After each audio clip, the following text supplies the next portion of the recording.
The Raiders are going primetime Monday Night Football coming up this Monday night, going up against the Kansas City Chiefs. Welcome in, everybody, to the Silver and Black Show. Amber Theoharis, along with my buddy Eric Allen, to break it down for you.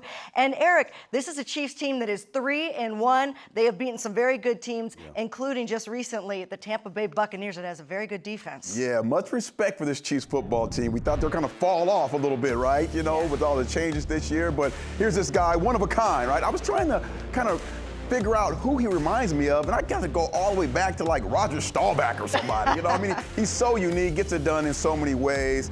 Happy to see that this football team with Andy Reid, who's a good friend of mine, is rolling, but not on Monday night. They're not on Monday rolling night against us. They're not going to be rolling against us, Amber. And everybody said, what are they going to do without Tyreek Hill, where they just put up 41 points against the Tampa Bay Buccaneers that has a very good front seven.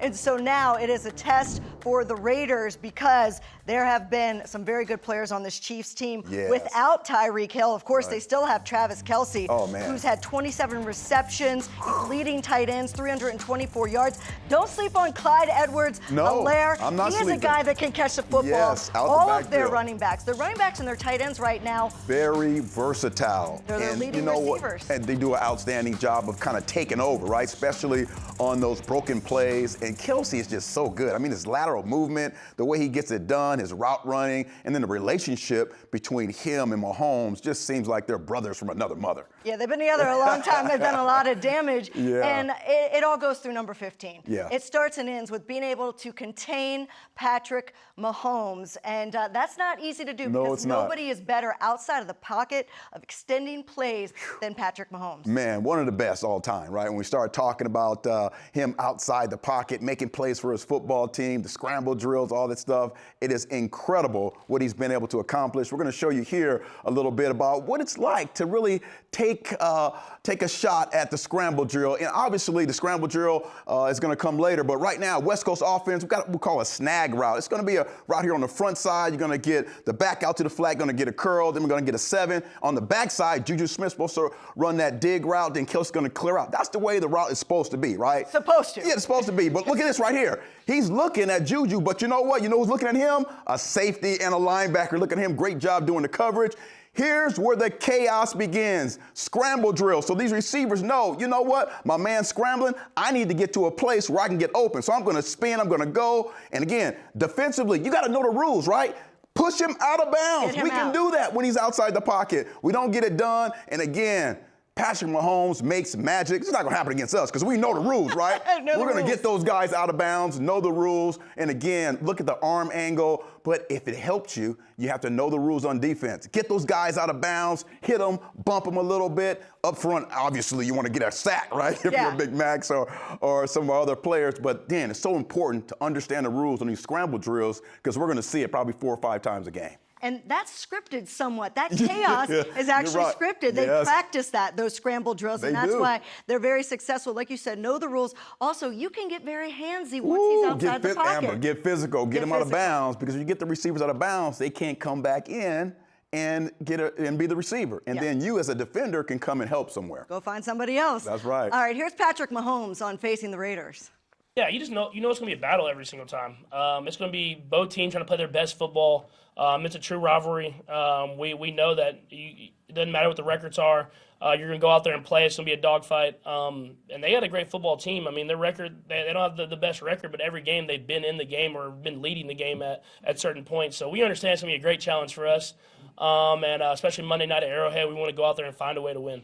So even though he's very difficult to get to, he is not untouchable. The Tampa Bay Buccaneers did a nice job of pressuring Patrick Mahomes, 6 quarterback hits. They had 3 sacks. Is this an opportunity for the Raiders front 7 to get some pressure? And if so, how do they do it? Yeah, be kind of mindful of what you're doing. Don't just be blitzing all the time. Don't just be going and blitzing this guy, because he does a great job, as we just saw, outside the pocket. And again, when we're talking about that pressure, you want to hopefully get pressure with 4. And that's kind of what you want to do, so you can have a little more zone concepts. But when you do pressuring, make sure you're detailed and understand that you got to give a little disguise. So I'm talking about maybe Abrams sneaking in on the left, and then he backs out the snap of the ball. And then as we saw last week, Hobbs coming in from the right side, getting a sack. So again, Patrick Graham is great at this too, doing an outstanding job of disguising, giving a little bit here, taking a little bit away, showing you different looks.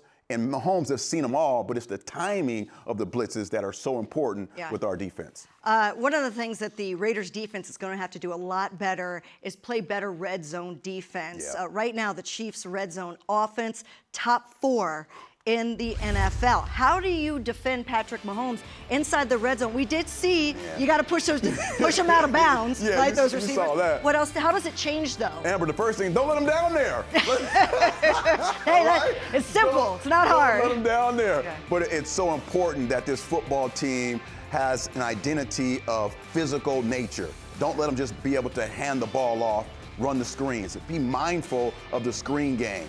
Force them into making critical and really difficult throws, accuracy throws, keep Mahomes in the pocket. So it's a kind of a 3-level thing. Up front, keep him in the pocket or sacking. Second level, make sure you understand the check downs and the screens. And then on the back end, man, really rally to the football if it's up in the air because you want to get some tips, you want to get some overthrows, get some interceptions. Yeah, 73% of the time they score a touchdown in the red zone. That's tough to defend. Coming up next, how will Coach McDaniels handle this offense? How do you attack that defense? That's coming up next, right here on the Silver and Black Show.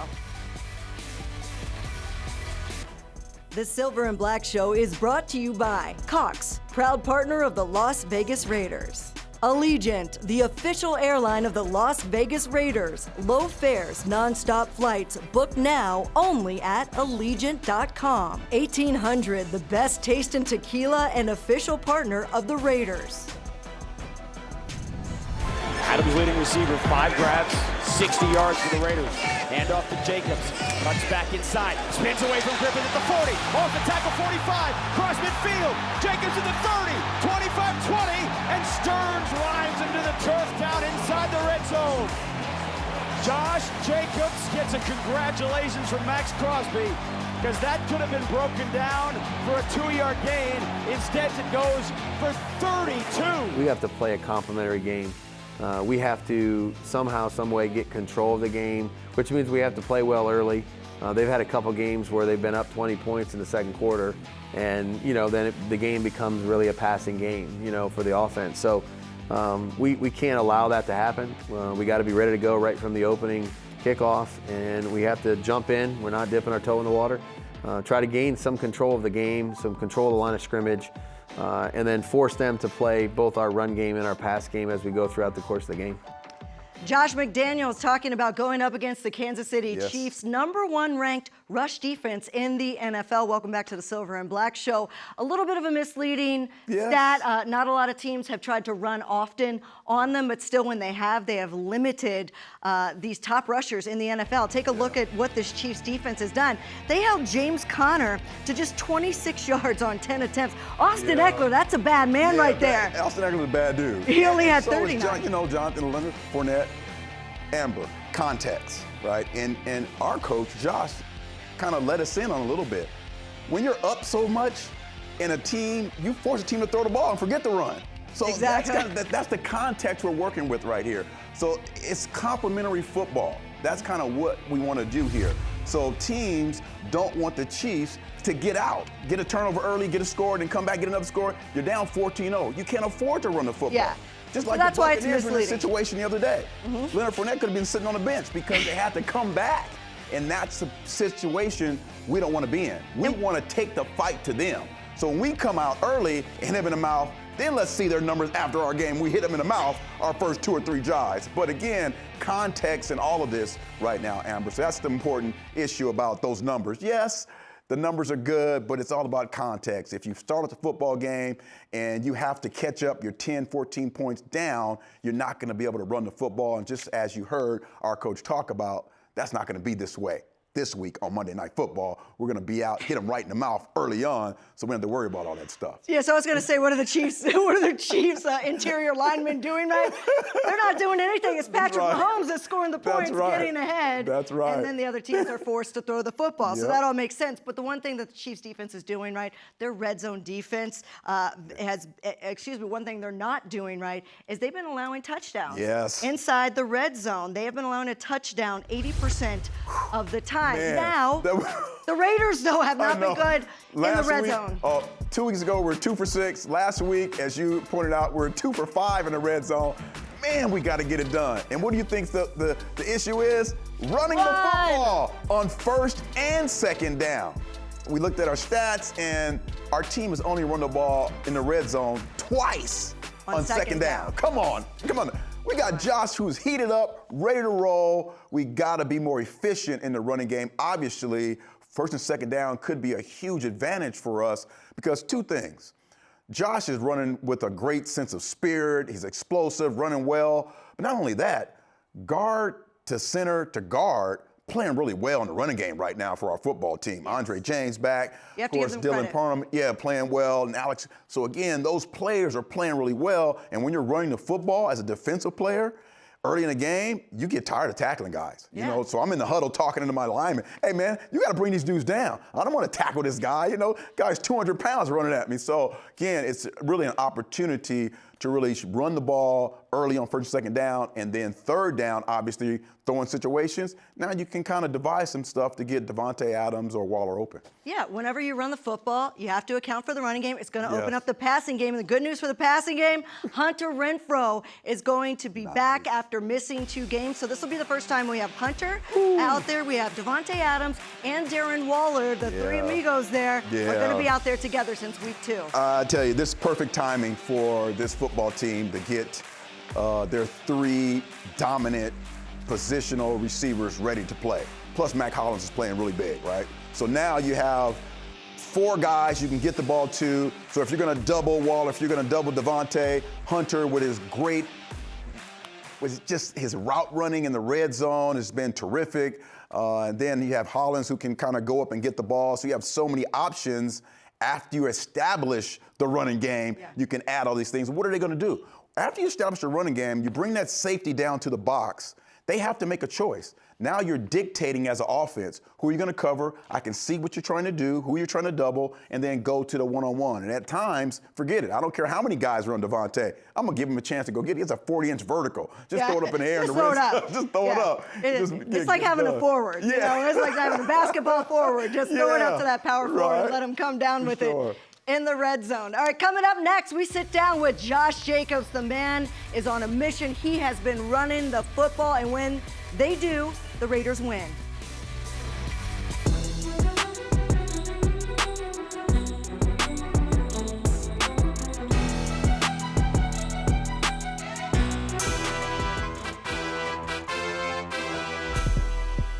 Here with Raiders running back Josh Jacobs. And Josh, I have to say happy Filipino American History Month. It's October. A lot of people don't know that on your father's side, a strong Filipino heritage. How much is the Filipino culture a part of your identity? I knew you wore the flag on your helmet. Yeah, so I mean, I got the star tatted on me. I mean, growing up, my grandma, she really didn't speak English too much. So she kind of like taught me like the culture when it came to like the food and things like that. And when she passed, my dad kind of like carried the tradition on. So that's kind of where I could just like, it's almost like paying homage to her for me. It's such a loving culture, such a family-oriented culture as well. And you called your dad in a Super Bowl commercial I saw. You called your dad a superhero. And you've been very open about your family, what they went through, experiencing homelessness at one point in your life. How did your dad help shape your work ethic that now you use in the NFL? Yeah, I mean, I would definitely say my dad taught me, you know, taking care of 5 kids on his own and then just making it happen. But also, like, teaching me, even when I had highs and success and stuff, to always, you know, be humble and take it for what it is, but also know that things come and go and that you also need to keep grinding. So he's kind of the guy that kind of just kept me grounded throughout everything, really, in life, whether it was, like, off the field problems, on the field problems, whatever. Like, he was always the one for me. You said you're the middle of 5 children, right? Do you have any middle child syndrome? You're a showman. Is that why you like to go off on the football field? You got to get the attention? Nah, I feel like me being the middle child, I was the one that like really just got to do whatever I wanted. Like everybody They ignored you? Yeah, they weren't worried about me. I got to do whatever I wanted to. I love it. And now you're doing whatever you want to do out on that field. You are a man that is running with a purpose. You're averaging just under 5 yards per carry. What is that purpose this year? To me, when I came in this offseason, I lost some weight. I came in and I told everybody, like, I feel like this is the year. I seen the team that we was putting together. I seen the coaching staff and things like that, and I was just like, if not now, then when, you know? And man, we got a special group of guys. We came in collectively when we first came in. I talked with the offensive line and just about what we wanted to accomplish this year and what we wanted to get to. So a lot of the guys, we kind of just got a similar mindset. I feel like my job as a running back is, you know, to set the tone. And that's all I try to do day in and day out. Set the tone, you know, for the guys, and also make them right. You know, when they have a bust here or there, just make them right, because, you know, I can't really do nothing without them. So it's been a fun year. You're third in the league in yards after contact. That's what's so fun about watching you run. It's almost like when someone tries to tackle you, that's when the fun gets started. Do you just go into a different gear when you feel that first hit? I definitely need that first hit, because like if I run and I go out of bounds or something, I still feel a little off. I definitely need that first hit, but really what for me is like once I hear the other side like getting hype, or they talking a little bit, that's kind of what get me going. I'll be like, all right, it's time now. Yeah, they can just take your shirt, whatever they Yeah, want, just like- rip it off. I'm gonna keep going. It really is fun to watch. But now you're going up against the Chiefs, and the Chiefs have the #1 run defense in the NFL. Little skewed when you look that they haven't been run on a lot. Yeah. But what do they do so well? You've had a chance to watch them on film. I mean, you look at that front. The front is legit. You know, from the defensive line to the linebackers, they play gaps real good. They're good with their hands. They're physical, and they bring it. You know, so it's gonna be a fun matchup. I mean, it's always when you see the Chiefs. For me, it's always one I circle on my calendar, just because I know it's gonna be a big one every time. I don't know if you know this, you're going to be a part of the defensive effort, because if you're on the field with the ball in your hand, Patrick Mahomes is not going to be on the field with the ball in his hand. Do you feel an obligation to sustain those drives, especially when you're going up against an offense like the Chiefs? I mean, yeah. I mean, if you think about just how incredible of a player that guy is, man. I mean, you watch him make plays, and you just think of like, man, that's stuff that you only see in Little League. You know, like crazy things. So. As us, obviously, as an offense, we want to score points, as many as possible. But I definitely think that time of possession is definitely going to be big in this game. When you have 15 carries or more, the Raiders are 7-2 since 2021. Is it okay for an offense to be a run-first offense in 2022 in this world of running back by committee? Is that permitted? I mean, you know, this is a pass-happy league now. But to win games, especially the big ones, especially to go deep in the playoffs and stuff, you got to be able to assert your dominance. And the only way by doing that is running the ball. So I think that those games, we probably was trying to do that. So it's be fun, interesting to see how we go through the rest of the year. The man knows how to win in the playoffs. That is old school football. No, You pound for the real. football, you play defense. That's how you win a Super Bowl. Josh, it's so much fun to watch you out there this year. Continued success against the Appreciate Chiefs. it, man. Thank you. The Silver and Black Show has been brought to you by Cox, proud partner of the Las Vegas Raiders. Allegiant, the official airline of the Las Vegas Raiders. Low fares, nonstop flights. Book now only at Allegiant.com. Chevron with Techron gives you unbeatable cleaning and mileage. Chevron, together ahead. You know, he's a phenomenal football mind. I mean, he's sharp as Dak, and so, and he's been doing it a long time. So you kind of know, you have evidence of what he likes to do. It's a matter of being able to stop it.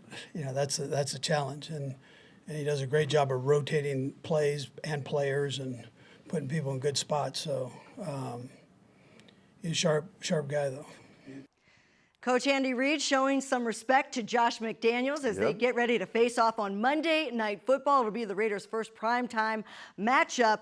But somebody that Andy Reid needs to look out for is not Josh McDaniels, it's Patrick Graham, who he's faced before, but with the Giants. Like, Could we look and see what Patrick Graham might have in store? And again, some of those comments can be easily said, you know, for Patrick Graham and the way he approaches the game. You know, you have a West Coast offense and Andy Reid going against someone like Patrick Graham, who we're not going to put a front on him. He's a multiple guy. It's a situation, whatever. So we're going to show you a little bit here of what he's about. This is the first series of last year's game versus the Giants. And what we see here, look at this. We got two high safeties. So right now, Coach Graham is saying, Chiefs, you're not throwing the ball deep, Yeah. right? Run the ball or throw some kind of screen or something, right? So again, you got basically a 4-2 up front. Makes them throw the screen. Most important thing, Amber, rally around the football and tackle. That has to be the model all day long. Once again, look at this, Amber. Middle of the field. Hey, don't throw the ball deep, man. It's a light box, only 7 in there.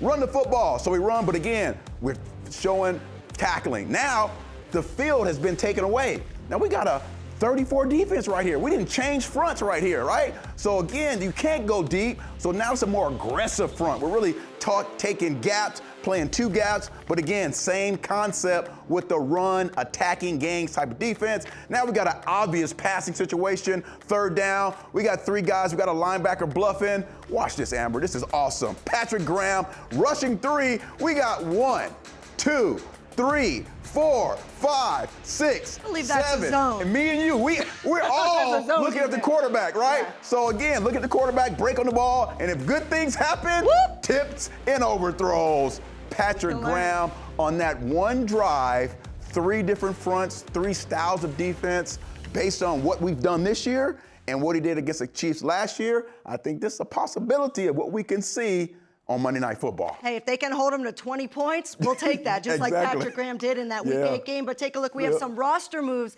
that just happened. Albert Wilson now signed to the practice squad. Deep threat. They waived Tyron Johnson. Blake Martinez, though, signed to the active roster. Yeah. That, speaking of Patrick Graham, he on knows the Giants him. last year, Heck of a does a great tackler. job in covering also. Heck of a tackler with Denzel Perriman. Unsure if he's going to play or not, so Right. that is a big help. But it is the Raiders going up against the Kansas City Chiefs. A chance to go 2-2, get some footing in the AFC West. It is Monday Night Football. It is the Raiders and the Chiefs. We'll be right back here on Raiders Game Day. We'll see you then after the win